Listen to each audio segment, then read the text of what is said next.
In this video, I'll be showing you how I converted a Fluval Spec into a tropical terrarium for my sister-in-law with a waterfall. I used black shade cloth as both a barrier between the substrate and the false bottom of black lava stones, as well as a cushion between the river rock lava stones and the glass bottom. I will be using charcoal both as a filtration layer between the soil and the river stones and to fortify the soil. I used coffee grounds to fortify the soil and add tannins along with the deciduous leaves which will feed the microinvertebrates. Sand was also included in the substrate mix to add drainage and phosphorus. I used a combination of cocoa fiber and cocoa coir as the base for my substrate. It was approximately 2 parts coir to 1 part sand, sphagnum moss, coffee, and charcoal. Sphagnum moss was also used to aid in drainage and aesthetics. The Fluval Spec used in this build was found brand new at a store that was closing, though it does have some damage. There's a small hairline fracture at the base of the terrarium. However, it's been holding water for over 24 hours and has shown no sign of leaking. As long as this crack doesn't expand, it should be fine to hold a low level of water. Now, because this is going to be a terrarium and not an aquarium, I had to drill some additional drainage holes low down on the barrier to allow water into the filter chamber that will be circulated up through the pump and to the top of a waterfall.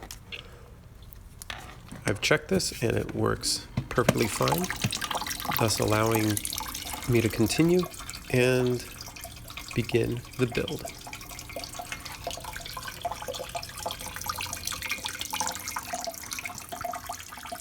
As with any terrarium build, you need to ensure that your water does not contain any chlorine or chloramine. Many water treatments are available, however you need to be sure that you treat with only the advised amounts indicated on the label of your dechlorinator. In this build, I did not have any of my springtail cultures available, but the wood that I was planning on including as accents already contained some springtails.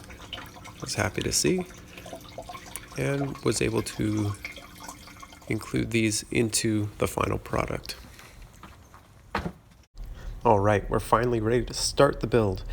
We're going to first put the bottom layer of shade cloth into the base of the terrarium.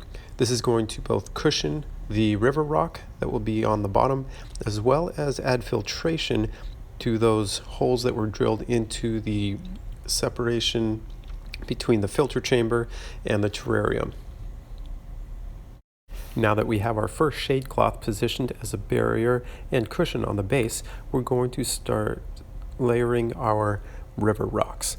We need to distribute these evenly and smoothly across the bottom. This is going to add texture to the substrate and allow the water to flow freely across the bottom and over to our filter.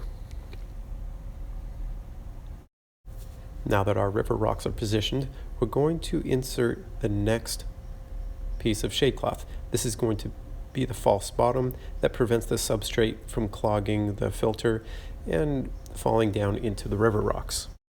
After the false bottom shade cloth has been positioned, we're going to spread a layer of carbon. This is charcoal that acts as a layer of activated carbon that filters the water as it leaches through the soil, thus decreasing the amount of bacteria and cleaning the water, as well as adding nutrients for the plants. Alright, we're building our layers. We have the false bottom with the river rocks, with another layer of screen, and over that screen we've got our charcoal layer. That's going to be our bioactive filter. Over that we're going to place our substrate. Now we're already building it pretty high, and we don't want to lose too much of our headroom in just base. So this is about as high as the substrate is going to go. From here, we're going to start building up our substrate. In order to build it up, we need to make it and mix our substrate. So to build our substrate, we're going to take 1 part sand, charcoal, coffee grounds. We use some biodegradable leaves. These aren't the botanicals that you want to use on the surface that are going to last a long time. These are leaves that are going to be eaten up within months by the bioactive fauna. As well as sphagnum moss. I'm using a lower grade of moss from Washington. This isn't the high grade New Zealand stuff. So by weight, I measure about 1 part sphagnum moss, 1 part sand, 1 part charcoal, about 2 to 3 parts cocoa coir. So this is, which I had on the bottom. That's my base substrate in here. Cocoa is, however, should already be wet, depending on how dry your sphagnum moss is. And we're just going to mix all these up, try to break up your sphagnum moss. There we go.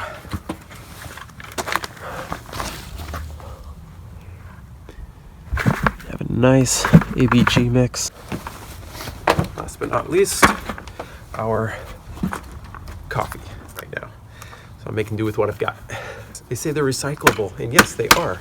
It's recyclable foil on top, recyclable plastic on the sides, recyclable organics on the inside, recyclable filter between the organics and the outside. But you have to separate all of them in order to recycle them. And there aren't any recycling plants that do that I know of. And so they end up going in the landfill or in the incinerator, as are 90% of the ones that you put in the recycle bin.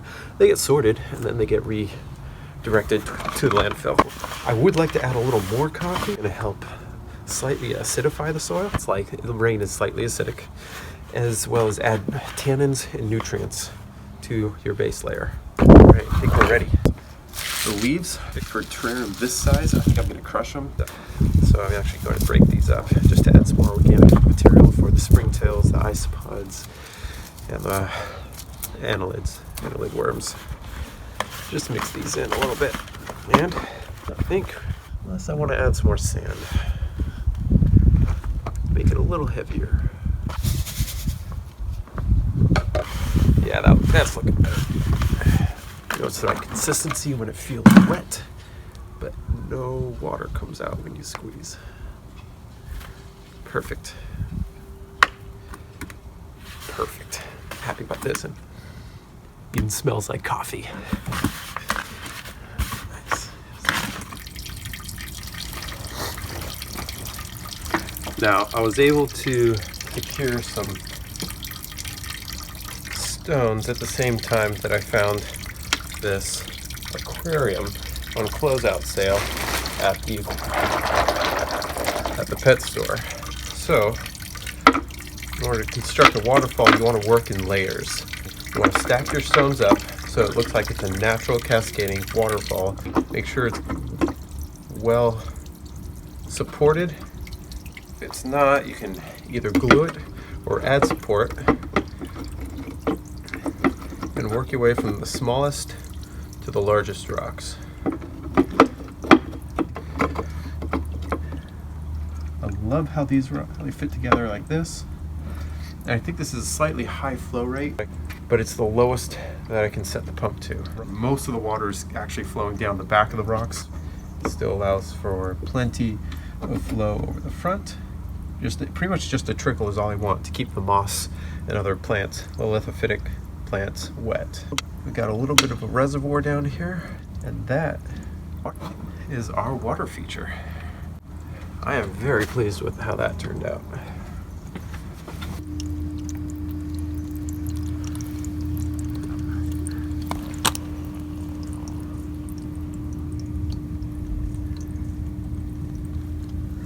Four stones total. We've got this piece that perfectly hugs the other two pieces and helps tie this piece in with the base layer. And this one, the second from the top, sits on top of both of them perfectly. Here we go, folks. I've glued all of these rocks together. Now that it's dry, we are ready to create the rest of the hardscape, add soil, and start planting. What's important is when you have a heavy fixture like this with all these rocks, it needs to be as low as possible. You don't want to set this on top of the substrate. You want to set this on your base layer. Carbon filtration medium then is covered by the substrate, our ABG mix, we place around our hardscape. So we're going to select what other hardscape we want. Hardscape, I think I'm only going to use this one log in order to create a more natural formation where a log might have grown over this waterfall. You can see most of the water cascades down the back with just a trickle over the front, which is what I wanted. I don't want a full-on waterfall down the front. I just want a trickle that helps water the plants. Now, when it comes to planting, I like options, and I went a little bit overboard on my options. And so, thanks to Orchids for the People, we've got Tillandsias galore. We've got orchids, grass orchids, epiphytic orchids, terrestrial orchids. We've got more orchids than I can plant in this terrarium, and the next terrarium, and the next terrarium. I'll be putting these in my putting all the leftovers probably in my 350 gallon that I'm setting up now at home. I went to some other nurseries. I found this beautiful wandering Jew that I've never seen before, this variant with the purple. I found a very similar variant in Belize, of which I brought back a cutting, but I've never seen this pink variety. I have some begonias, some other beautiful plants. There's no label on all of these, but I love these textures. I love Hoya. This is a very unique Hoya type of leaf I've never seen on a Hoya before, that I'm hoping will bloom like my blooming Hoya does, and add a more cascading feature to the background, as well as a couple types of Selagina and some wild collected lichens and mosses.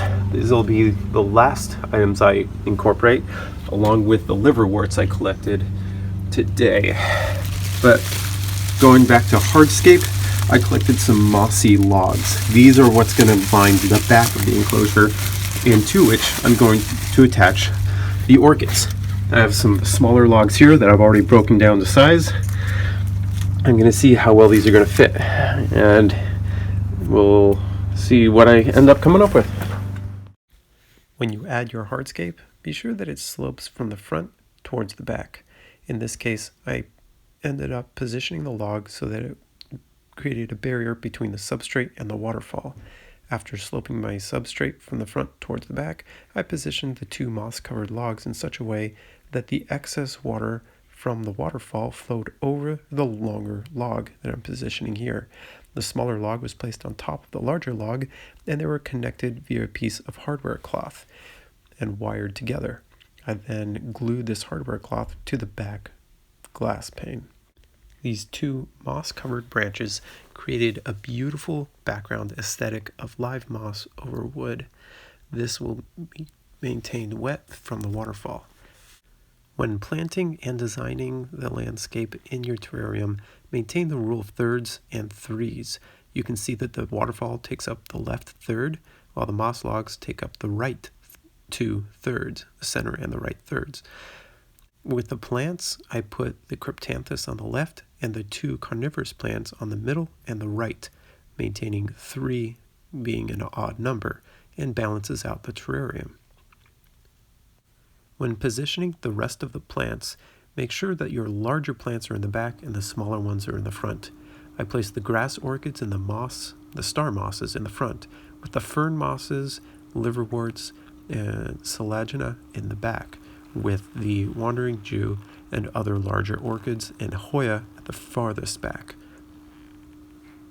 The Tillandsias can grow medium to large, so I placed them on the middle and the lower portions of the background instead of at the top. They also prefer drier areas, so I ensured that I placed them on the dry small log and not on the wet large log that aided the cascade of the waterfall throughout the terrarium. You can see the 4 smaller Tillandsias on the right side of the terrarium over here are on the drier log, and they should receive plenty of air, especially as the moss starts to dry out. but the humidity will be maintained, being that the water flows along the larger log at the bottom where you see the selaginella. Carnivorous plant flower stalks are just tall enough to not reach the top of the terrarium. This is an important consideration when you choose which plants you are going to include into your terrarium to ensure that they don't end up smashing the lid. As the moss comes in focus here, you'll see at least 4 different species, with star moss and spike moss, as well as a couple species I'm not sure of, as you see in the center of the screen here. There's also some liverwort to the right, and if anyone could help me ID this lobed species of moss, I'd be very thankful. Center screen right now is a small wandering fig. It only has a couple branches right now, but I expect it to create some amount of ground cover later on. There's some interloper species of grass that are leaving the frame right now. As we transition up to some of the botanicals, I think these are alder cones interspersed with the fern moss. Background with the large broadleaves are actually another epiphytic orchid just above the selaginella. These 2 white flower stalks are the grass orchids, of which I hope at least one of them will survive. This one's budding. It should begin blooming soon. Behind this budding flower is a broadleaf species of plant that was not labeled at the nursery. However, it was grown in a greenhouse, and I'm relatively certain it's going to do fine in this cage. You'll see another wandering fig in the background that I'm expecting to create some, as it's center screen right now. It will help create multiple textures with the moss. This orchid is another epiphytic species. I'm not sure exactly which species it is. I'll include it in the description down below.